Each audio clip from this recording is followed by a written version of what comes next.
Então a gente vai fazer aula 7 aí, que é o seguinte, né? Nós fizemos até então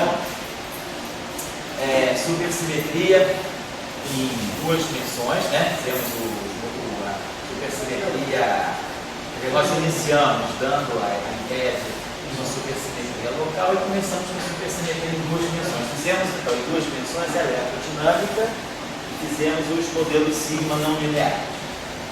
Então acho que com isso a gente já desenvolveu a ideia. O que a gente desenvolveu a ideia? Primeiro, a ideia de superespaço. Então nós desenvolvemos a ideia de superespaço como sendo realmente não um espaço auxiliar, mas um espaço físico com coordenadas extra, que são coordenadas de natureza fermiônica, que podem ser não detectáveis, mas que a gente está falando de um espaço-tempo realmente acrescido de novas coordenadas.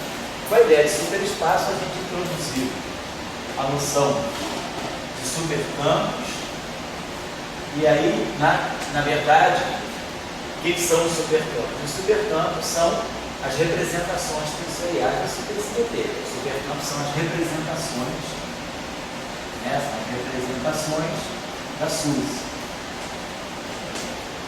E aí, com esse cálculo, então, que seria os tensores da supersimetria, a gente desenvolve, né, cálculo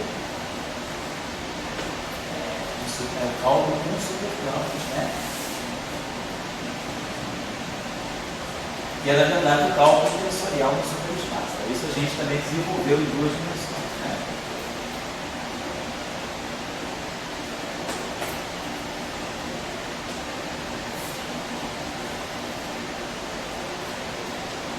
Aí construímos, com isso, a gente construiu as chamadas ações supersimétricas.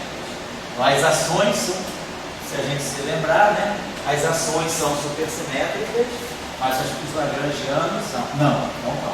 As ações supersimétricas, nós vimos que o lagrangiano, a estrutura, né, do supercampo é tal que a componente com o número mais alto de beta, a componente superior mais alta do supercampo, ela sempre se transforma por uma derivada total, então ela é um candidato ao lagrangiano, dando uma ação. Então nós trabalhamos ações supersimétricas e basicamente o que nós estudamos foi a matéria. A matéria é férmions e escalares. Depois estudamos o setor de Gauge, que é o que a gente chama de supercampo de Gauge, né? Então, onde aparece, por exemplo, né, o bóson de Gauge, o bóson vetorial de Gauge, né, setor de Gauge, você tem o bóson de Gauge e o gaugino. O bóson de Gauge, então, é o bóson e o gaugino, que é o férmion associado, é um férmion tipo majorano associado. E estudamos o modelo sigma não lineares. Na versão supersimétrica. Nós fizemos isso tudo aqui, trabalhando, né, onde a gente tinha colocado em mais uma dimensão. Espaço de mais um D. A supersimetria é mais simples. Aí depois nós falamos também da chamada supersimetria, né, tipo PP, também ainda em 1 mais 1 dimensão. Falando que 1 mais 1 dimensões, existe uma característica importante. Nós podemos definir os chamados distribuidores de Majorana vários. Então, o fato de termos distribuidores de Majorana vários me permitia eu introduzir supersimetria com férmions de Majorana tipo left, então a gente podia colocar P férmions de Majorana tipo left como geradores e Q férmions de Majorana no setor right. Então, no setor left a gente coloca P férmions e no setor right a gente coloca Q férmions. Não precisa ser balanceado. E aí a gente pode formar essas chamadas supersimetrias do tipo heterótipo. Então, as chamadas supersimetrias heteróticas.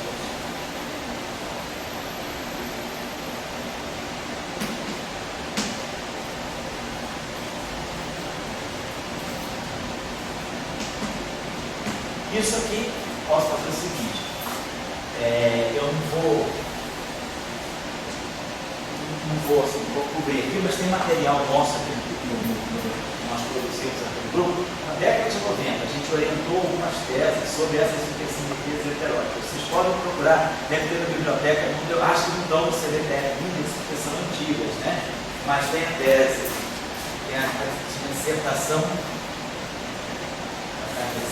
do mestrado. Naquela época eram teses de mestrado, né? Tese de mestrado, e explicava em detalhe o que são essas supersimetrias, porque já houve bastante interesse. Isso hoje é um assunto que não está tão na moda. Aparece, quem lê aqui o texto de string, né, strings heteróticos, vai ver essas supersimetrias PQ. Mas isso era um assunto, isso era a parte. Hoje já não é um assunto que tem independência, é um assunto que vai dentro no âmbito das strings, né? Tem a tese de mestrado Marco Aurélio Kneiper, hoje é professor da Santa Catarina, não é? Mestre.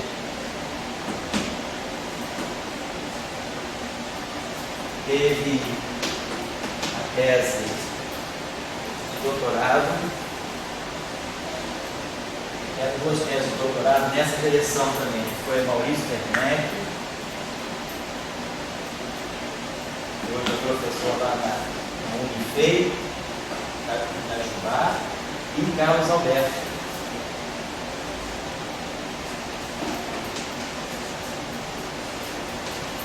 Santos Almeida, que é professor lá no UFC. Então, se vocês precisarem de material desse tipo, vocês vão encontrar nessas teses aí. Então, eu não vou cobrir isso no curso porque não é tão interessante hoje. Isso aí já foi um assunto bem assim, protagonista da supersimetria. Hoje já não é tão interessante. Mas não custa nada assim, saber a referência, porque caso vocês venham a precisar. Agora, se vocês quiserem procurar independente de tese, final da década de 80, quem publicou em cima dessas supersimetrias PQ foram autores como Miss Hope, publicou até trabalhos bons, notas de aula de escola de verão, né? Foi o Chris Howe, Peter Council também.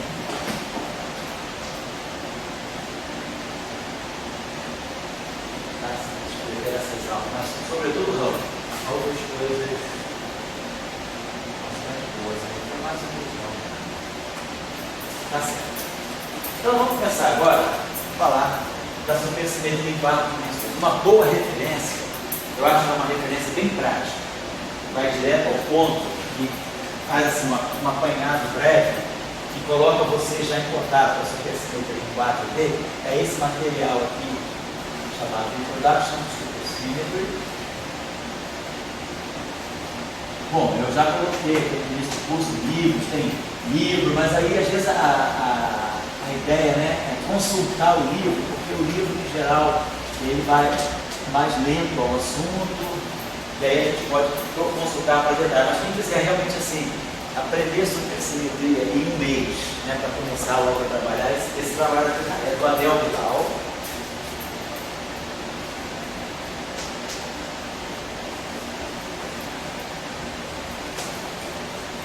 E ele está com um archive.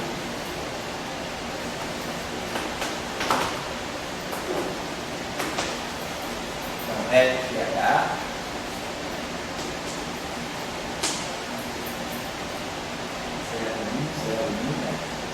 Ano de 2001, janeiro, 0,55.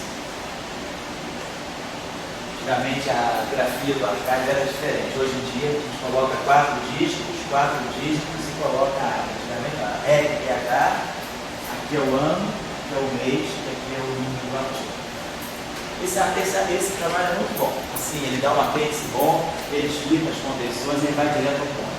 Tem também, claro, eu citei para vocês livros como o livro do VSI, o livro do Peter West, o livro do Peter Frampton. Tem vários livros aí no livro do Isaac Rothschild, que também é um livro excelente, mas eu acho que, assim, para efeito de aprender, ter o primeiro contato com a supersimetria e já poder fazer os primeiros cálculos de supersimetria, essa referência foi muito boa. ele já fala de uma supersimetria também, e eu acho interessante. A supersimetria, ela sofreu uma certa transição de fase em 1995, esse período aqui de 2001. Então já é posterior a esse período aqui. 95, 96, o trabalho de Witten, Zeiger-Witten,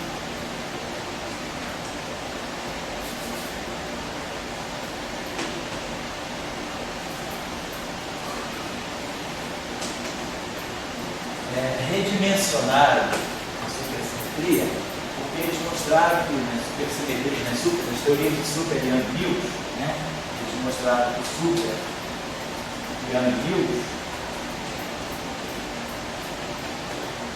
apresentava, né, uma propriedade, né, quer dizer, apresenta, na verdade, super Young-Mills n igual a 2, n igual a 4, eu vou especificar aqui, mas apresenta dualidade. E essa dualidade é uma dualidade que relaciona o setor perturbativo com o setor não perturbativo. Então, a partir desse trabalho de Zeiger-Witten, os efeitos não perturbativos de supersimetria passaram a ser tratados de uma forma mais sistemática e começou-se a ver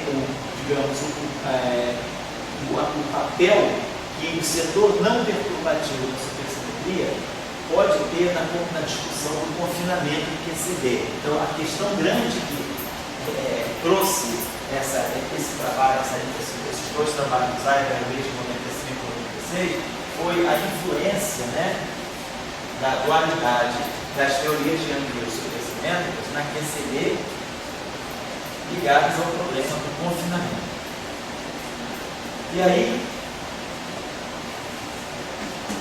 o que eles revelaram, então, é uma nova visão da supersimetria, olhar o setor não perturbativo das teorias de Young-Mills supersimétricas. Então, a partir, vamos dizer assim, de 95, 96, a gente pode dizer que, a partir de aproximadamente 96, a gente pode dizer que a supersimetria ela começa a ser vista, né,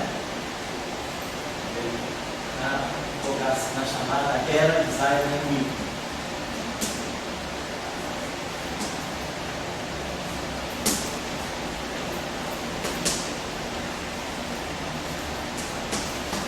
E para também olhar, então o Abel Bilal, quando ele introduz o dele lá, ele já coloca a supersimetria um pouco dentro dessa ótica de Zeiger-Witten e ele já aborda logo em pouco tempo do trabalho dele, das aulas dele, ele já coloca vocês em contato com essa discussão do setor não perturbativo e da discussão da dualidade de Zeiger-Witten, no caso N igual a 2, no caso N igual a 4. Então esse paper ele já é em cima dessa nova visão da supersimetria. Não mudou nada na supersimetria, apenas se descobriu o setor não perturbativo, ele podia, descobriu-se, se verificou que ele podia ser tratado de uma forma mais abordada, mais sistemática também. Então, esse trabalho do Zeiger-Witten está bem escrito, bem reapresentado, vamos dizer assim, nesse paper do Abel Bilal. E aqui, um livro bom, quer dizer, aquele material, um livro mais detalhado, que não só aborda a visão de Zeiger-Witten da supersimetria, como também aborda o modelo padrão com supersimetria, uma certa fenomenologia, é o livro do John Terney. John Terney tem um livro que tem aqui na nossa biblioteca chamado Modern Supersymmetry. Esse moderno aqui é moderno se referindo a depois de 96. Modern Supersymmetry. Então esse livro aqui é muito bom porque ele já traz a abordagem não perturbativa, né, que Zeiger-Witten produziram. Além disso, ele trata a fenomenologia também. Então, ele inclui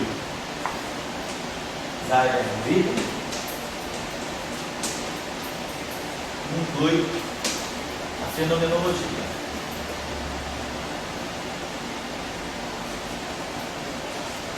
Discutindo sobretudo o modelo padrão minimamente supersimétrico, MSSM. diria que esse livro é um livro excelente para estudar sobre esse.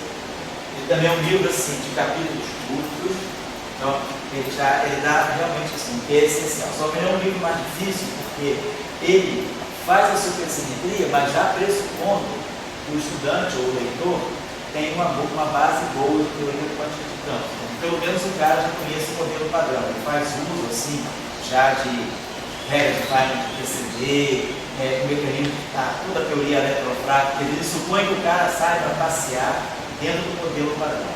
Setor eletrofrágico, setor de neutrino, ele já pressupõe também quebra de simetria, seja uma coisa conhecida, grande unificação, então ele pressupõe nesse curso aqui, que o estudante, mas é o caso de vocês aqui, vocês já tem curso de modelo padrão, tem um curso de grande unificação, então quem está seguindo a formação do grupo consegue ler esse livro com certo desembaraço. Né? Nem tudo dele é tão simples, mas ele dá as boas referências no final de cada capítulo, ele dá os artigos, referências, então é um livro que é bem autoconsistente para quem já tem uma base no modelo padrão. E o Adel Bilal e o John Terra, eles seguem a mesma anotação. Então quem conhece o texto do Adel Bilal pode ir para esse livro aqui e vice-versa. O trânsito entre essas duas referências é muito bom. Eu vou sugerir a vocês que fiquem, apesar de ter muitas outras, né? Havia muitas outras referências, né? Na praça, mas às vezes são livros mais lentos, e um grande defeito dos livros de supersimetria é que muitas vezes o cara apresenta todas as convenções álgebras tutorial no capítulo 1, bota e a pessoa começa a ler tudo aquilo que nunca chega na supersimetria e desiste às vezes quando vai estudar sozinho, porque a coisa é apresentada de uma maneira muito ampla, complicada às vezes. Então esses livros são bons porque são enxutos, esses dois textos aí conseguiram enxugar bem a discussão. Bom, então voltamos já à nossa metodologia de fazer supersimetria. O que nós fazemos? Primeira coisa, definir o superespaço. Então eu estou em 4 dimensões de hipótese. Então está aqui, as coordenadas do espaço-tempo. No espaço-tempo de Minkowski, né, lembrando aí das nossas aulas de eletromagnetismo, nós conhecemos espinores de Majorana. Então nós podemos definir em 4 dimensões, né, em 4 dimensões mais 3.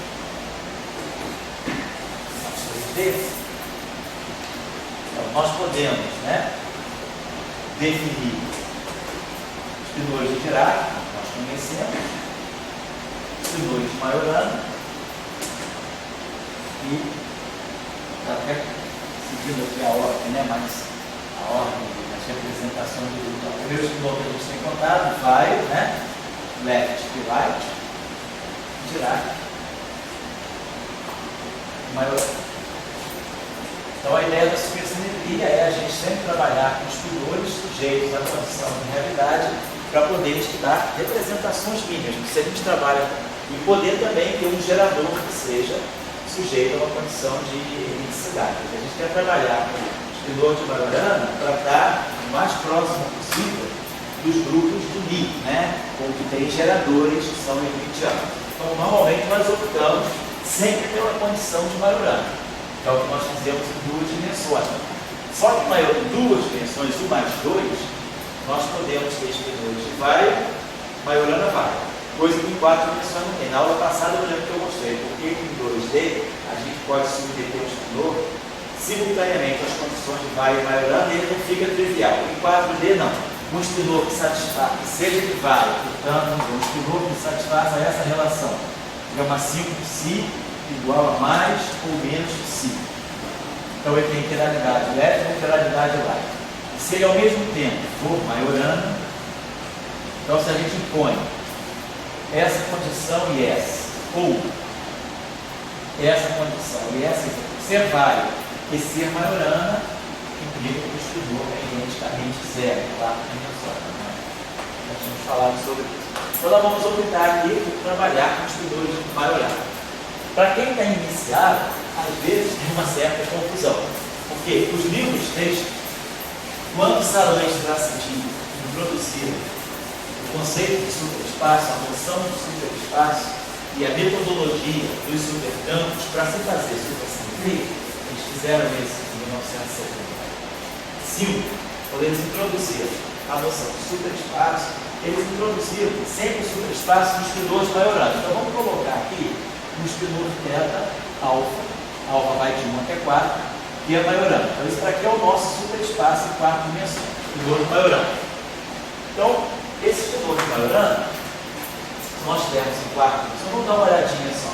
O que é um espinor de Majorana? Um espinor de Majorana em 4 dimensões, ou qualquer dimensão, o espinor satisfaz essa condição. Ele é autoconjugado. Vamos olhar o seguinte: o espinor de Majorana, com a matriz de conjugação de carga, né? Então ela satisfaz essa relação C, gama μ transposto, C é menos 1, igual a menos gama μ. Por que eu estou fazendo isso? Eu vou chamar a atenção de um fato aqui para vocês, que às vezes confunde um pouco quem está lendo pela primeira vez, sobretudo se estiver lendo sozinho pelo livro. Então, essa condição é a matriz de conjugação de carga. Vamos supor que a gente tem, então, olhar a forma de um espinor de Majorana, a representação de Dirac. Quem são as matrizes gama de Dirac? Gama 0, né? E a identidade, né? 1, 0, menos 1. E os gama is, né? 0, sigma, menos sigma, são as matrizes gama nessa representação dita de Dirac. Então, a matriz de conjugação de carga, ela vai pegar, a gente vai posso usar essa condição colocando aqui C. E aí, se a gente pegar a matriz gama 0, ela é simétrica. Então, vai ficar C gama 0 igual a menos gama 0 C.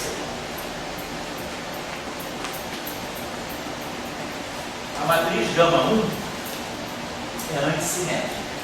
Então, esse sinal menos desaparece. Então, fica C gama 1 igual a gama 1C. A matriz gama 2, como aqui é sigma y e aqui é menos sigma y, mas a matriz sigma y é antissimétrica, então a matriz gama 2 nessa representação, ela é simétrica. Então, esse sinal menos persiste. Então, eu vou ter C gama 2 igual a gama 2C. E a matriz gama 3 também é antissimétrica. Então, esse sinal aqui morre. Então, fica C gama 3 igual a gama 3C. Então, a matriz de conjugação de carga nessa representação, ela, onde é que ela é? Tem um sinal menos a mais aqui. A matriz gama 2 é antissimétrica. Então, tá certo. Então, a matriz gama 0 é simétrica, a matriz gama 1 é antissimétrica, a matriz gama 2 é simétrica, só que tem um sinal menos. E a matriz gama 3 é antissimétrica, tem um sinal menos comum. Então, a nossa matriz C anticommuta com gama 0. Gama 2 anticommuta com gama 1 com gama 3. A gente está nessa matriz C. Gama 0 e gama 2. Essa matriz aqui anticommuta com gama 0, anticommuta com gama 2, mas commuta com gama 1, commuta com gama 2. Né?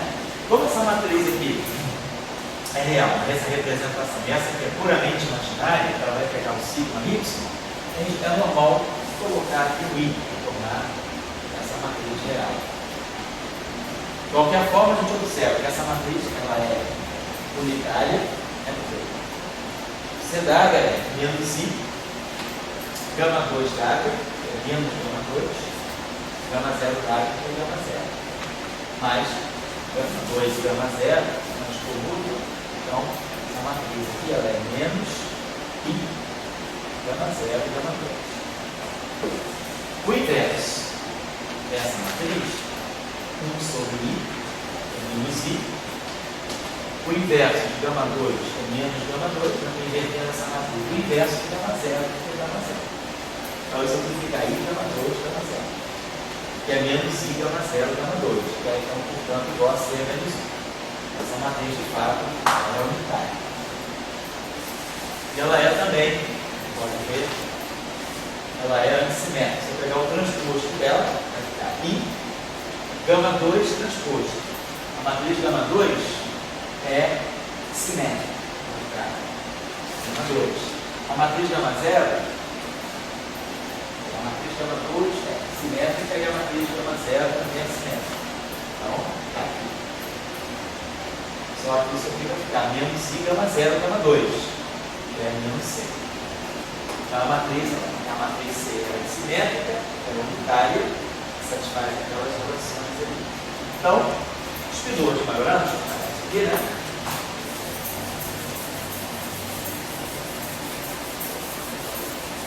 Spinor de Majorana em 4 dimensões, eu tenho que satisfazer essa condição. Se C, né? Tenta C, que é C, tenta barrar transposto, igual a ela. Se eu transpuser essa relação, vai ficar teta barrado, transposto, teta barrado. C transposto, que é menos C, igual a teta transposto. Aí eu multiplico com C é menos 1. Então a gente tem que teta barrada menos teta transposto, C é menos 1.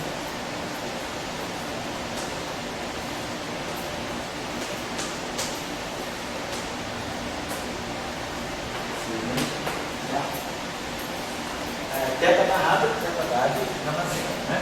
Vamos fazer isso aqui, né? Teta barrada, isso aqui que me dá a condição de realidade. Porque esse lado aqui é o espinho teta, as componentes originais, e aqui tem o estado, né? Então a gente tem teta barrada, vou botar essa condição agora, né? Teta d'águia, gama zero. Então nós vamos ter teta d'águia,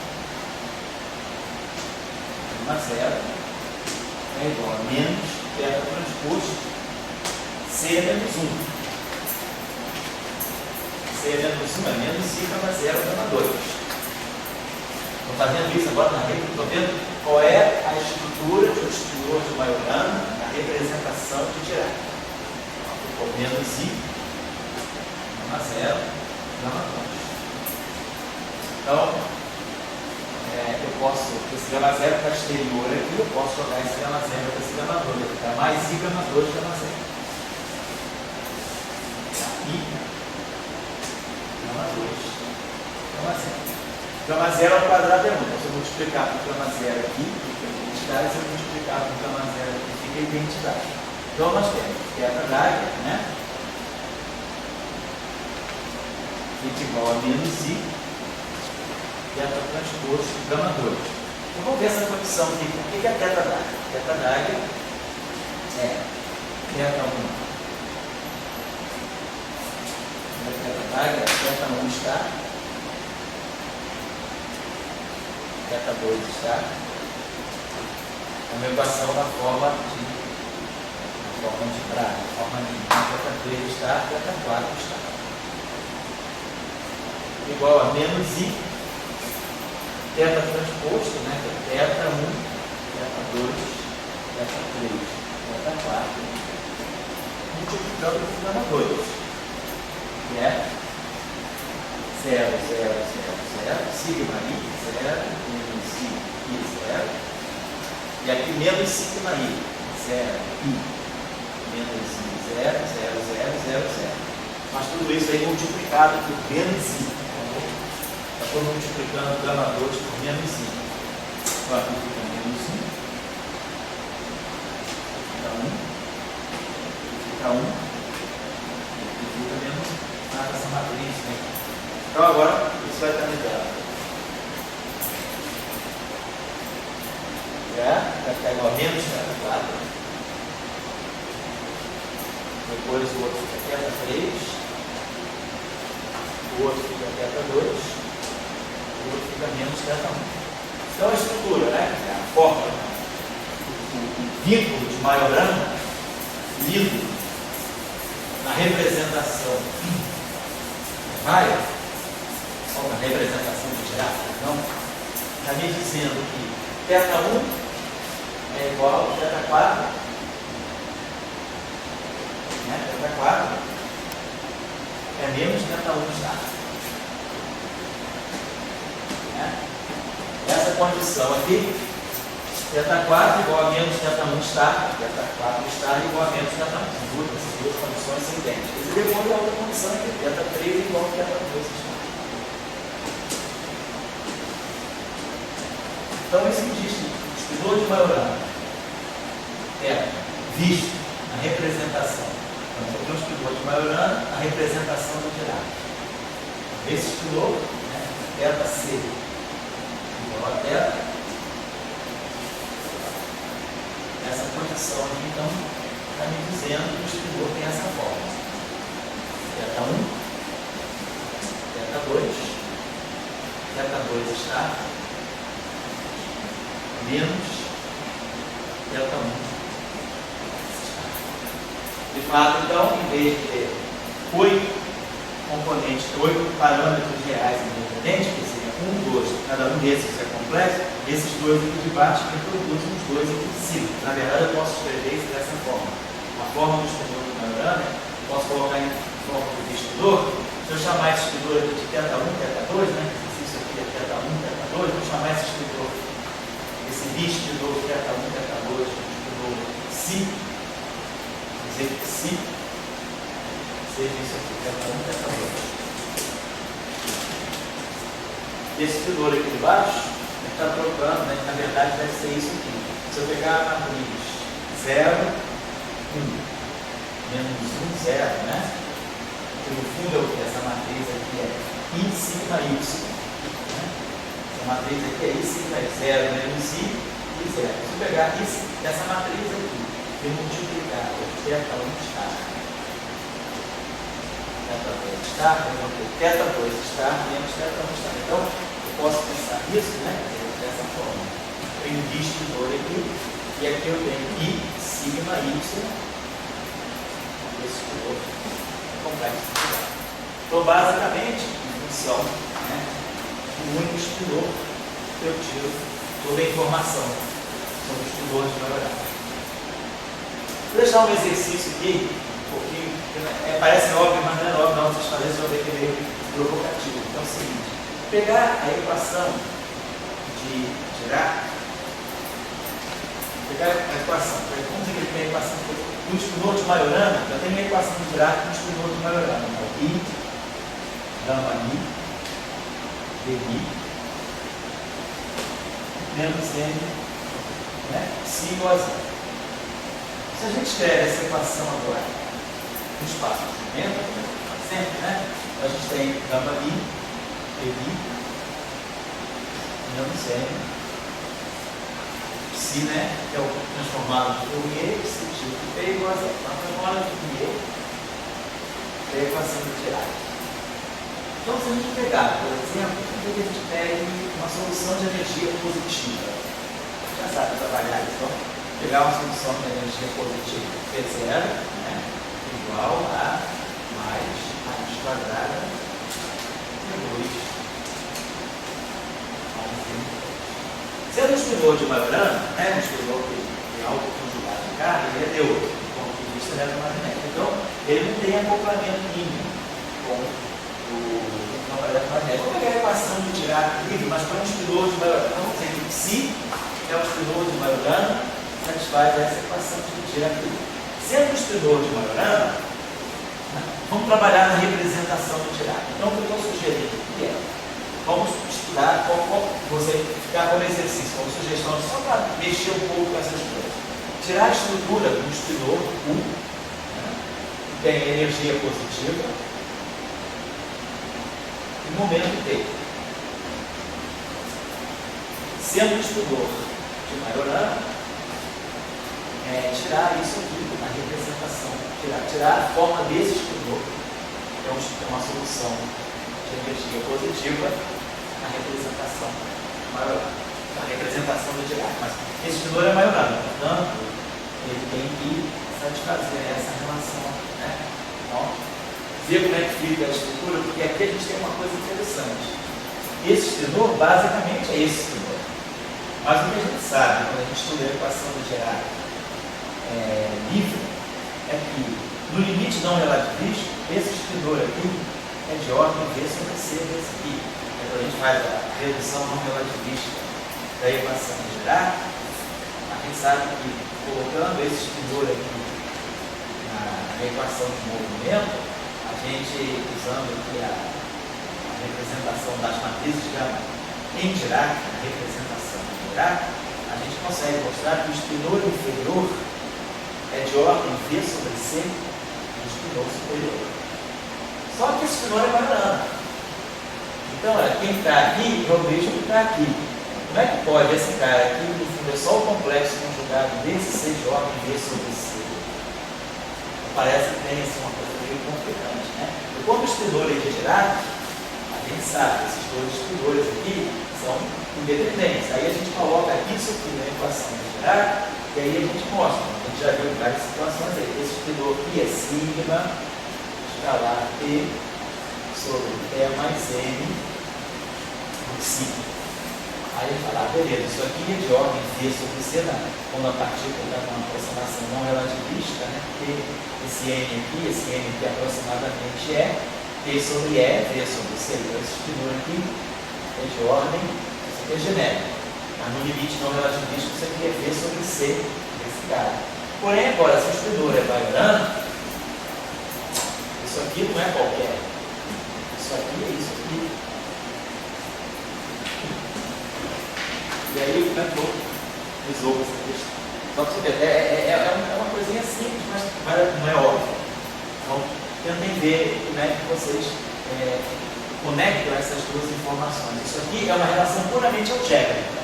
Por exemplo, isso aqui é um espinor de Majorana na representação de Dirac. Então, essa condição de realidade me dá essa estrutura do espinor.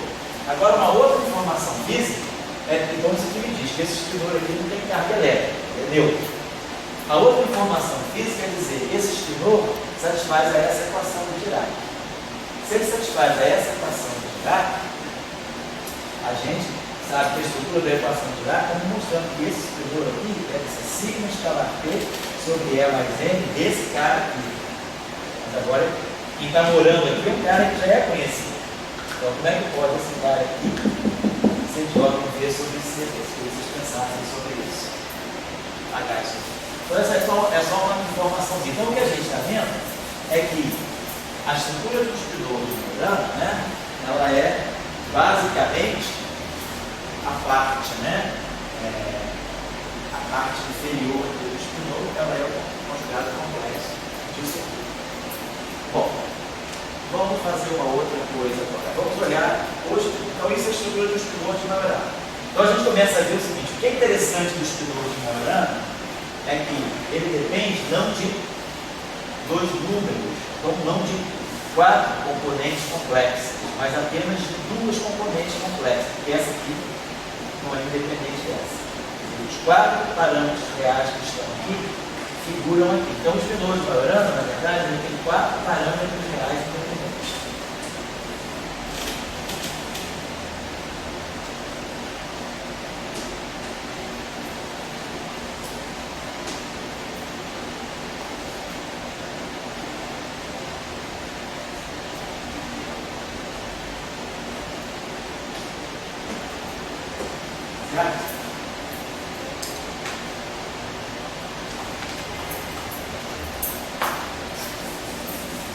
Muito bem.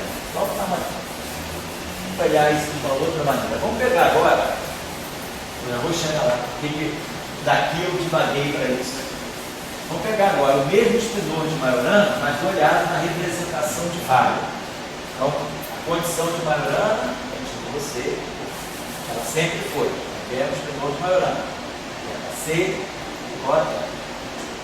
Já viu que isso aqui está mudando, a gente tinha visto ainda agora, né? Que é amarrado, é igual a menos, θ transposto, C menos 1. Isso aqui, né? Que é o espinor de Majorana. Ou seja, isso aqui independe da representação. Vamos para a representação de raio. Representação de raio das matrizes gama, gama 0, 0. 0. E as matrizes gama e 5.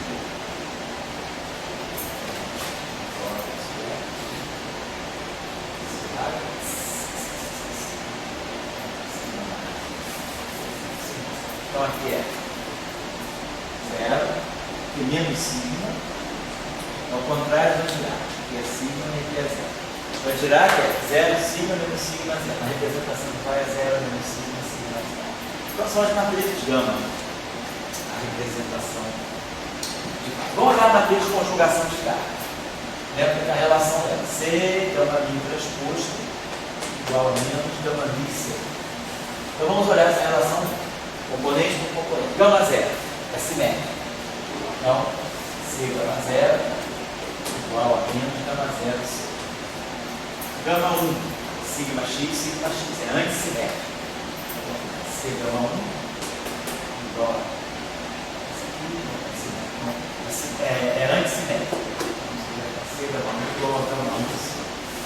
Quando eu pegar sigma 2, gama 2, é sigma y menos sigma y, sigma y. Como sigma y é antissimétrico, então essa matriz aqui acaba sendo simétrica. No caso do gama 2. Então, C gama 2 igual a gama 2C. E a mesma coisa vai acontecer com gama 3, que é antissimétrico. C gama 3 igual a gama 3. Então, de novo, a matriz de conjugação de carga, ela pode ser pensada como sendo I gama 0 gama 2. Essa matriz aqui, a gente commuta com gama 0, a gente commuta com gama 2, e commuta com gama 1, commuta com gama 3. Então, tem a mesma forma, só que a matriz vai ser escrita de forma diferente, mas é a mesma constituição que a matriz de conjugação de carga na representação de geral. Então vamos lá, só para fazer agora as matrizes, a matriz C.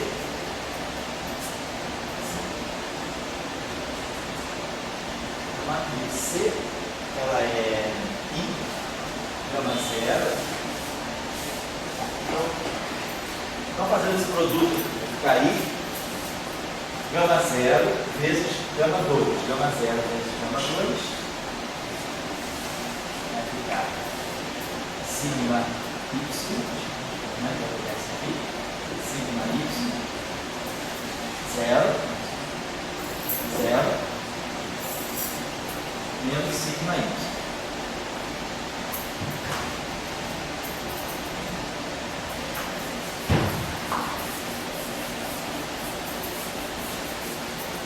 Então, vamos ficar nessa matriz assim. 0, 1, 0, 0, 0, 0,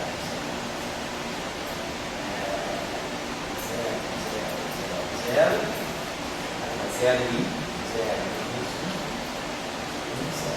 Então, a matriz completar, a matriz assim, como deveria ser. Então, a nossa matriz C, dessa forma,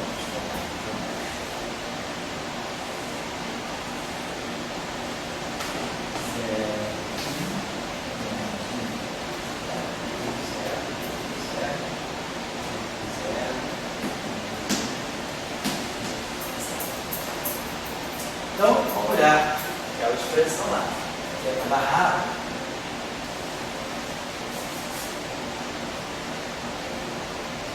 Barrado é teta d'águia, gama 0. Teta d'águia, teta 1 está.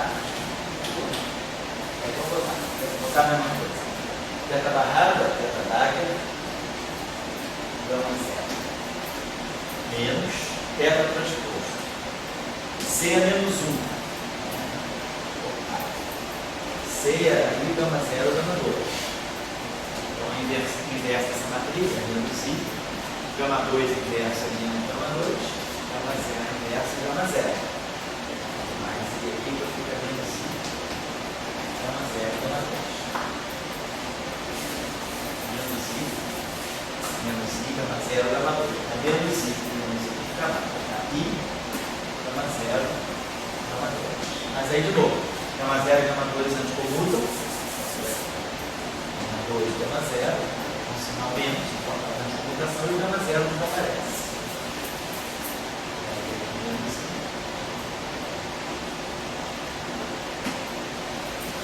Gama 0 não aparece.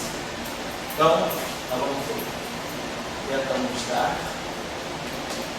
Teta 2 está.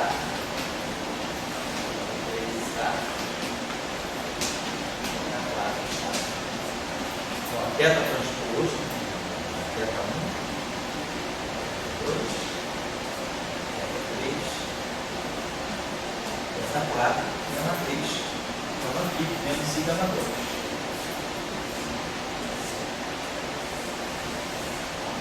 B de gama 2, 0, 0, 0, 0. menos sigma y, né? Vou multiplicar. Menos sigma y seria 0 e menos z zero. Então, aqui menos sigma. Estou multiplicando por menos sigma. Vai ficar 0, 1, menos 1, 0. Isso aqui é menos sigma y, vezes menos y, aqui sigma é 0.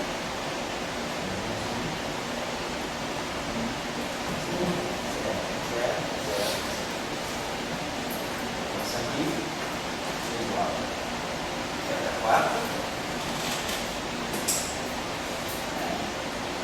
4 menos θ2 está. Menos θ3 está.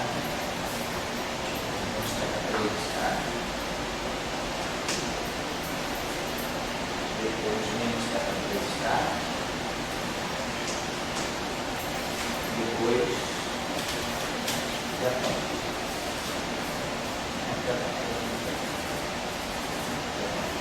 certo?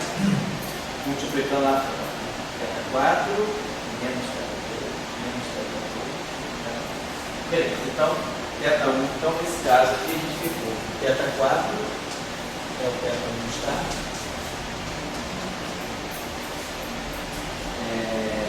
O θ2 está. θ4 igual a θ4 igual a θ1 está.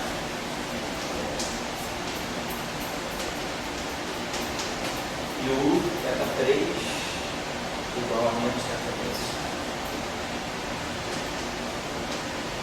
Então, representação de vale também. Então, a diferença agora é a seguinte: então, θ1 e θ2 menos θ2 está e θ1 está. Bom, certo? A estrutura dos pinores maiorando na representação de novo, tem essa vinculação aqui. Só que eu vou chamar esses pinores aqui, como a gente tinha feito, de si. Então, θ fica assim, si. E aqui, esse cara aqui, eu botei menos, né? Então deve ser menos i. Vou pegar menos i vezes sigma y, 0, menos i, 0. Fica 0, menos 1, 0. Se eu multiplicar isso aqui por θ1 e θ2, né? Isso aqui é menos θ2 está, então fica simplesmente menos i, sigma y. Só que eu estou na representação de raio. Quando nós estamos na representação de raio, nós sabemos que a matriz gama 5, nessa representação, a matriz gama 5 é isso aqui. A gama 5 é I, gama 0, gama 1, gama 2, gama 3. A matriz gama 5 é I, gama 0, gama 1, gama 2, gama 3. Ela adquire essa forma aqui.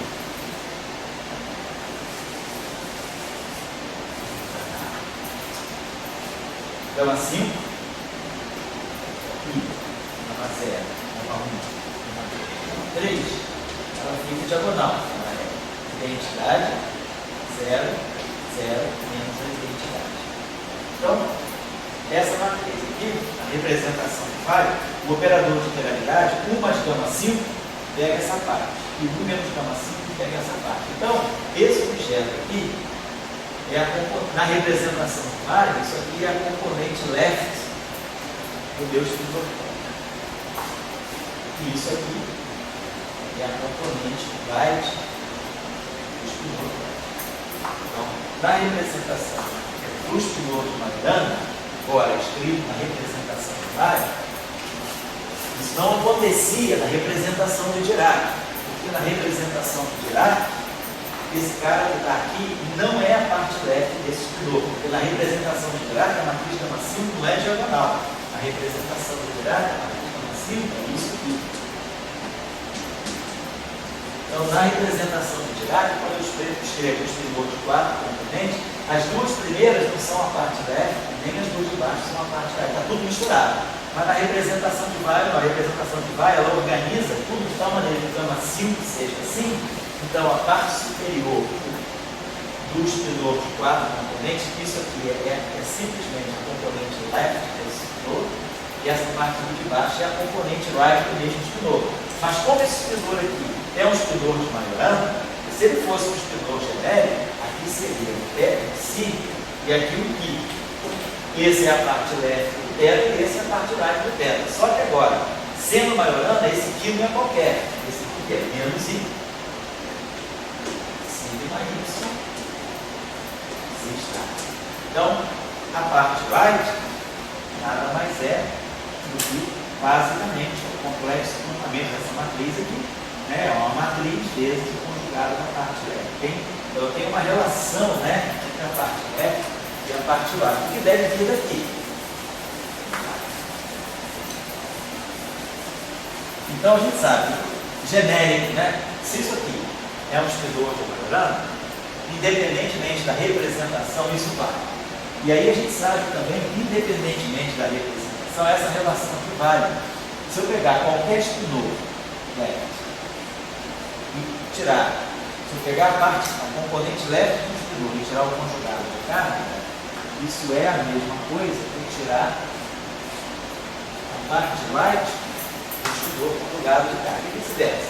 Se eu pegar θ right, tirar o conjugado de carga dele, isso aqui vai me dar θ c.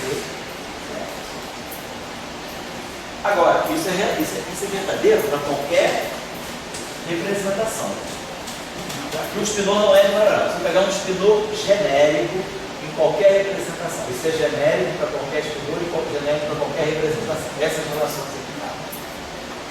Agora eu vou particularizar essas relações para o espinor de Majorana. Se o espinor é Majorana, θc é igual a θ. Então, no espinor de Majorana, o que está acontecendo é que a parte right dele é o conjugado de carga da parte left. Então, para um espinor de Majorana, vou escrever agora quem é isso. Isso aqui, isso aqui. C, θ left, barrado. A gente está mostrando que a componente right do espinor de Majorana, ela é C, é a componente left barrado pelo estado. É o que está acontecendo que está aqui. Então, essa relação está mostrando claramente, né? E se eu escrever aquela relação na representação vai dar exatamente isso aqui. Então, para o espinor de Majorana, então a gente já está vendo que para o espinor de Majorana, basta a gente conhecer a parte left dele. Se eu conhecer a parte left dele, eu conheço automaticamente a parte left. Então, a representação que vai é a representação disso, ou seja, genérico. Qualquer que seja a representação. θ right é sempre conjugado de carga da parte left. Essa operação aqui, ela está pressupondo esse aqui que está usando isso aqui. Isso aqui é C. Dá para colocar isso aqui de uma maneira mais explícita possível. C. Quem é o θ barrado? θ left barrado, θ left carga, gama zero. Isso é o θ left barrado, θ left barrado. Mas aí isso aqui está transposto.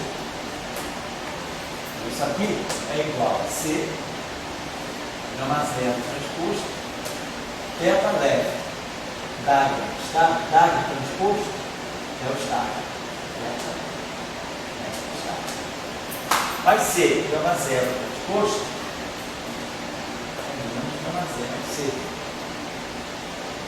Essa relação aqui pode ser escrita também assim. Isso que está aqui é, independentemente da representação, menos gama zero, C, gama left, estado.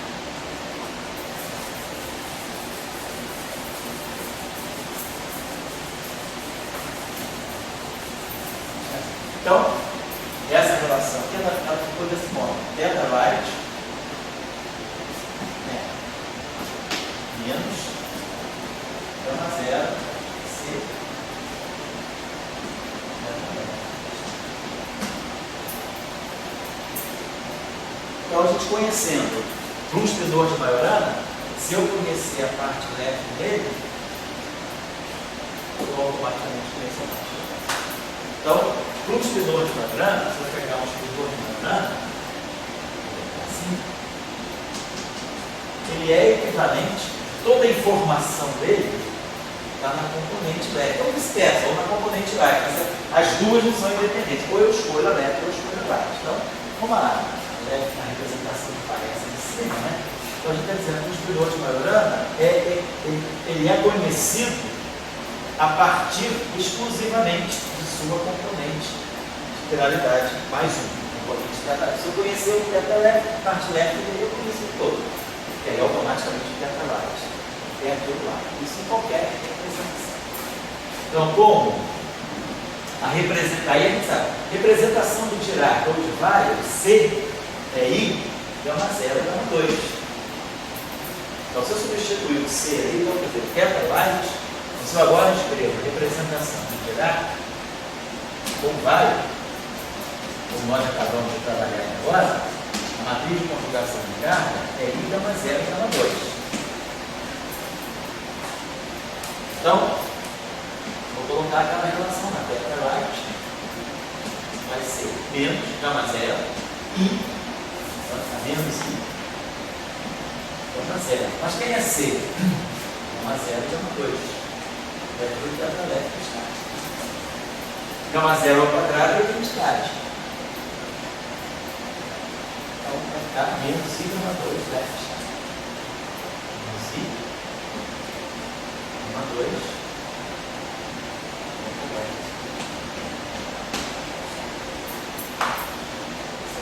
E aí, a gente tem essa matriz de gama 2, ó, ela é 0 menos sigma, sigma 0. Sigma é a parte directiva produzido menos I. Então, essa relação aqui é exatamente o reflexo dessa relação. Isso aqui é geral, quer dizer, na representação de Dirac. Isso aqui agora é geral qualquer representação. Isso aqui é qualquer representação das matrizes gama. É a representação das gamas aqui para ler quadratura. Para Dirac vai exclusivamente isso, mais simples, mais. Então o que a gente faz para fazer isso terceiro, quarto funções é trabalhar com os espinor de Majorana. Beleza. Só que, então, isso aí me diz, eu vou trabalhar com o espinor de 4 componentes. Outra coisa que nós sabemos, né, que esses espinores são anticomutantes. Para o espinor de Majorana, anticomutante, então isso aqui também é genérico. Se um espinor é Majorana, aqui. E as componentes dele são grassmannianas, cada componente dele anticomuta, né, são as componentes natureza anticomutantes, então vale a seguinte noção. Teta barrado, gama mi, teta, é identicamente nulo, teta barrado,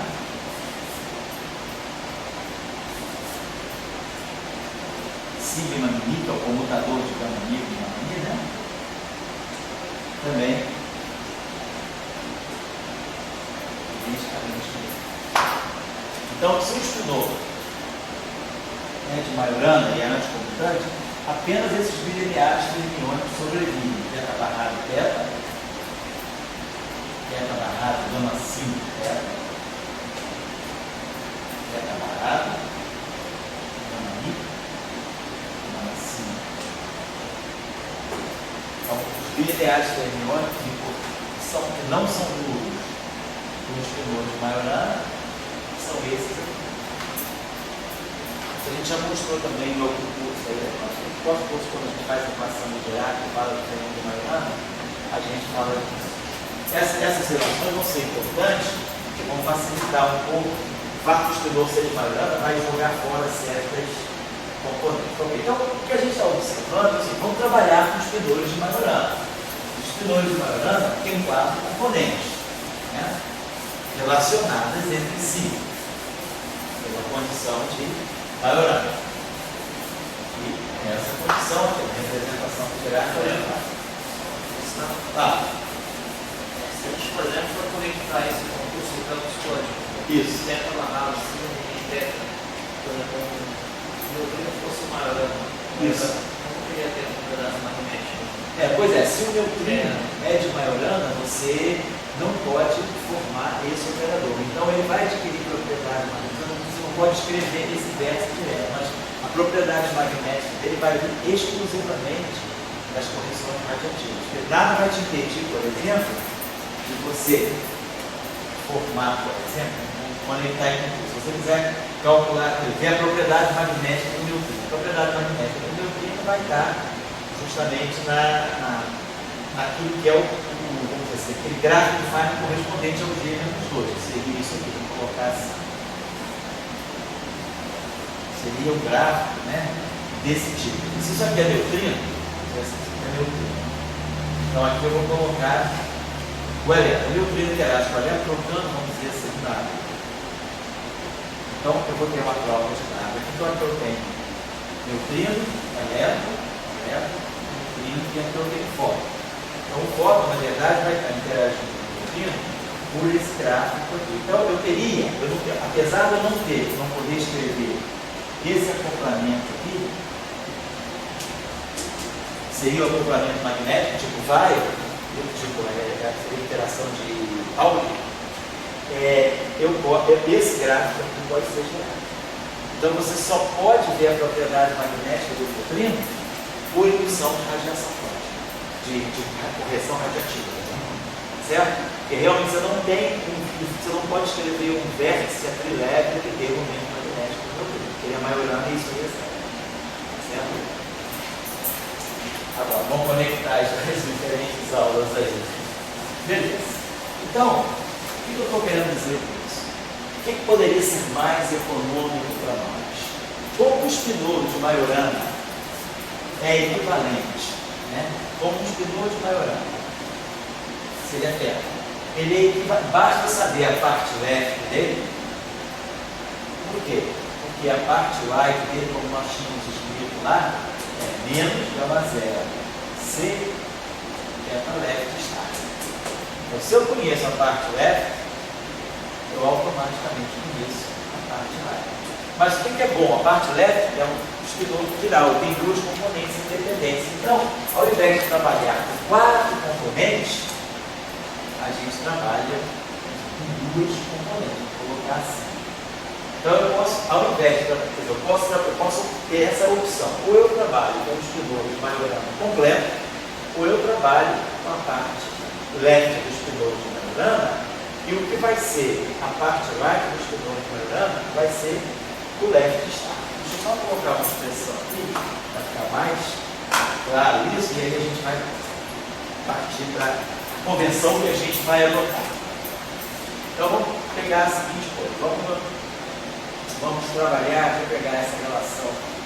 Vou pegar essa relação. Teta barra átomo.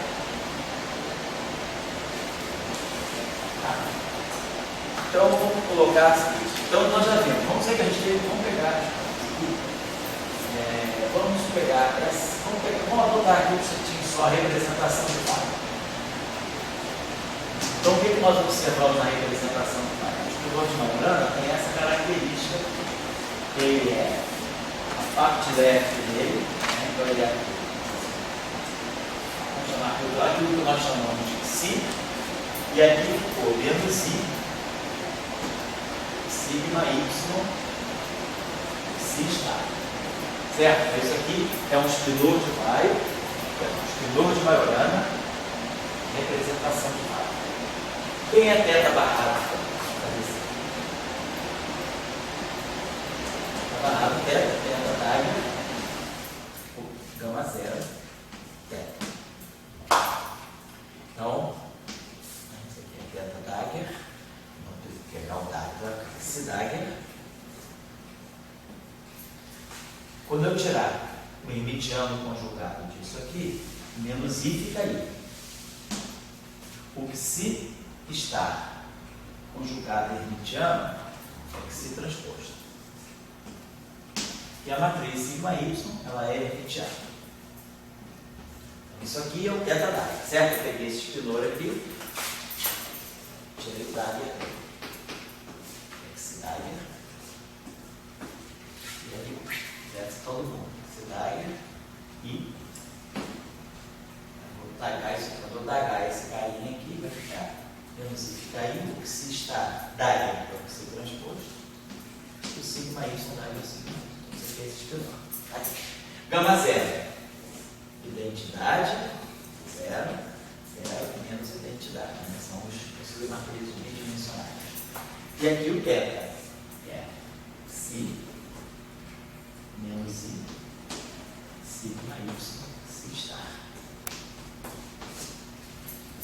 Beleza. Então, quando a gente for quando a gente for explicitar isso aqui, ó, então isso aqui vai produzir 1 e aqui vai produzir menos 1. Então, vamos fazer esse produto por isso aqui, automaticamente, esqueça essa matriz. E aqui fica mais 1. Então, θ barrado. Θ, na verdade, fica si dagger, si. E aí aqui fica esse I precisa menos 1. E aqui esse sigma y da identidade. E aí aqui fica mais si transposto, si star. A gente pode si transposto, si star é o si dagger. E na verdade si star é o si dagger transposto, não é a mesma coisa que isso. Mas isso aqui, ó, posso escrever na verdade desse modo. Isso aqui, ó, si dagger, si transposto. Então, na verdade, essa grandeza aí, θ barrado, θ, ela fica si dagger, si, mais si dagger, si. Agora, observe que si dagger, si, quando eu pegar aqui si dagger, si é um número. Isso aqui é um espinor assim, e esse si está assim. São 20 espinores, tá? Isso aqui é um número. Agora, esse objeto que está aqui, ó, na maneira só voltar aqui, né? A gente escreveu isso aqui, ficou assim, ó, tinha ficado assim. Tá? E aí, só para ter atenção de uma coisinha. Esse objeto, então eu fiz o seguinte, chamei de si star, é a mesma coisa que si dagger transposto. Então, isso que está aqui, agora, esses espinores anticomutam. Então, isso que está aqui é menos si dagger, si transposto. Quando eu transponho, a gente sabe que A, B transposto é B transposto, A transposto. Mas, quando esses objetos anticomutam, AB transposto é menos B transposto, A transposto, para dar aos de grau. Então, isso aqui, então eu posso escrever esse termo aqui como sendo que si dagger, si, menos si dagger, si transposto. Então, quer dizer, toda a informação está aqui. Tudo que nós sabemos sobre os binômios então está nessa combinação, a parte leve com a parte leve. Isso aqui reproduz. Então, tudo que a gente fizer para a parte leve, automaticamente eu vou fazer simplesmente um conjugado complexo para a parte leve. Deixa eu pegar uma outra grandezinha aqui, só para a gente poder simplificar a vida daqui para frente. Então, a gente vai ver o seguinte, né? Se eu for escrever, quando a gente escreve essa grandeza aqui, o espinor de Majorana, quando eu escrevo isso aqui, θ barrado, θ, né? Eu tenho que pensar que isso aqui é θ barrado, componente alfa, tal. O alfa vai de 1 até 4. Mas aí a gente viu que eu posso escrever isso aqui desse modo. Isso aqui é a parte leve dele, esse aqui é o si dagger, si, menos si dagger, si transposto, né? Então, esse objeto que está aqui, a gente pode fazer esse produto escalar só indo de 1 a 2. Então, eu posso simplesmente trabalhar na parte, sempre eu vou trabalhar na parte leve dele. Só isso que eu estou fazendo assim. Então, vamos fazer, em vez de ficar fazendo de 1 a 4, a gente faz de 1 a 2. Então, o que a gente vai adotar aqui vai ser isso. Vamos trabalhar, então, com o espinor de Majorana, esse cara aqui. Mas um espinor de Majorana visto na representação de Wagner. O espinor de Majorana, Deus das suas componentes leve e das suas componentes Wagner. A gente vai escrever esse teta left aqui, né? Na verdade, esse aqui é o Majorana. Eu posso escrever o teta left dele. Agora, o teta right dele, na verdade, nada mais é do que o teta left. Está. Então, a gente pode, então, os livros adotam o livro do Vess em diante. Depois, quando Salan e Strasser introduziram a supersimetria, eles introduziram com o espinor de Majorana mesmo. Eu vou mostrar a vocês como é que faz. Depois, nós vamos ver que é muito mais conveniente passar para manter o espinor de Majorana, mas passar para a representação, usar o espinor de Majorana inteiro na representação de vácuo.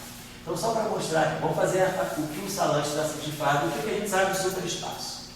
Introduzimos, então, as componentes de um espinor de Majorana. O que é a supersimetria do superespaço? Supersimetria é gerada por um parâmetro espinorial de Majorana também.